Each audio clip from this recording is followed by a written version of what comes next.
We were amazed that Monty was doing a demonstration in Iceland, and we were amazed that none of the horses there, all the horses were good to load. And we said, that's amazing that you don't have one bad loader. All your horses are good to load. And the man there said, well, if they're so stupid they don't load, we'd just shoot them. And he was serious. And I think that might happen with kicking horses as well. I think it's almost been bred out of them, but she's still very, very fearful. But she was bred in Denmark, wasn't she, my Brit? So she's never had a bad experience. Yeah, she's Danish bred, that one, yeah. So Hun avlet i Danmark. That's it, good. So there we go. I'm going to leave that there. And it's going to be a little bit harder the other side because this is her difficult, that was her easy side. So I'm going to come down here. There we go. And this sort of handling needs to be done every day for a while. Consistent handling really makes a difference because the problem is everything will be helpful, but if you even leave it a week, they tend to go backwards quite quickly. So see, if you've got a horse like this, or if you're trying to teach a horse anything, especially to do with fear, try and do it every day if you possibly can. That's very good. And then actually the time is shorter, the total time that you take. And there she's just licking and chewing, I'm hearing there, as she's just taking the information in. That's good. That's fine. That's very good. Hold on. What I'm going to look at now is whether she can just wear a little roller. We're not going to go straight with the saddle. Kelly, hun vil lige prøve at lægge en gjord på hende i stedet for en sadel for at starte i det små. That's it. So Rosie's going to bring that in. Because it's actually much easier to put a roller on to start with than a saddle. So make things easy for yourself. There's no point in making things harder than you need to. And the thing about roller that's so good is that you can leave it on them for a while, for even a couple of hours, and it won't hurt. And it can get them over those ticklish feelings really early. Okay. Jeez, now what does she think of this? Good heavens. What do we think of this? And I'll let her have a look at it. What do you think? Do you want to have a look? Pretty darn scary, see? Okay. So I'll see if I can go in nice and gently and put this on. And I'll see if I'm okay on my own, otherwise I'll ask Rosie to come in and give me a hand. So I'll let her have a look there. And again, you can see she's doing that stance that she did earlier with Ian and the saddle. So I'll just give her a time. And what I'll do is I'll take it away from her a little bit again. So I'll come in and take it away because, again, it's advance and retreat. It's like part of the join-up process that you go in, very scary, and because it comes away, can you see how she's starting to follow it? That's in her instinct. Again, there we go.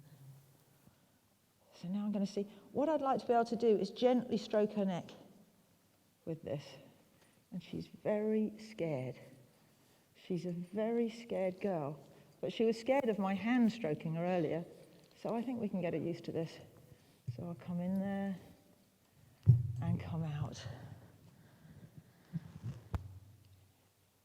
And come in there and come out. And it's amazing, one of the easiest type of horse that we ever dealt with were the horses in Namibia, because they'd never had any handling by people ever. But I think have you always had this horse? Has the owner always had her? How long have you had her? Om du altid har haft hesten? Nej, hun har ikke. She hasn't always had the horse. She bought it last summer. Oh, I see. And what do we know of her history? She was running with a herd of horses, not being handled before the owner got her. Okay. So do we think she's ever been frightened, or do we think that she's just very unhandled? just very unhandled. Really, yeah.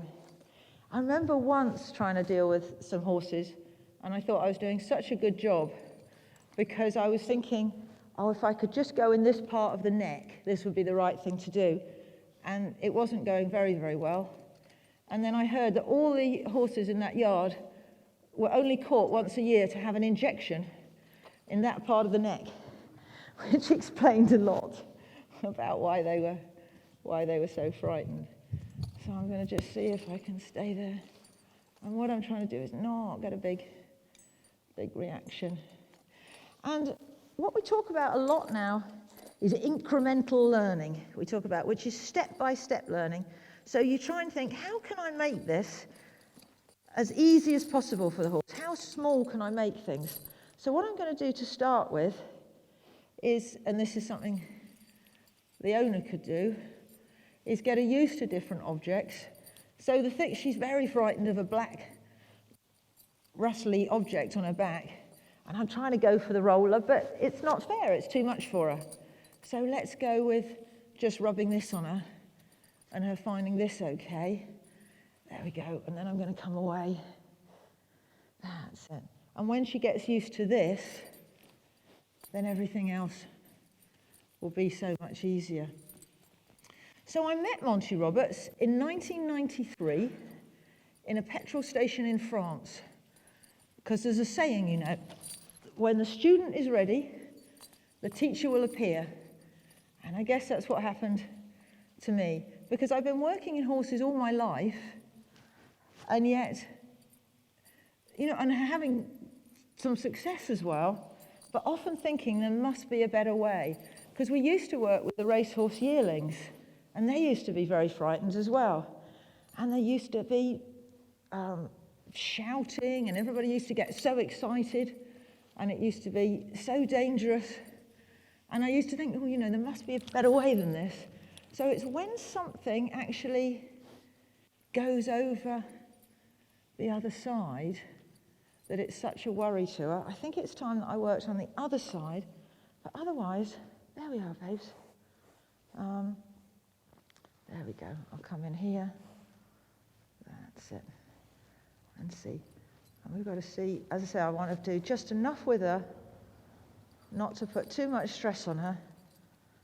And then we'll give her a little rest, because the next one's even more scared than her. There we go.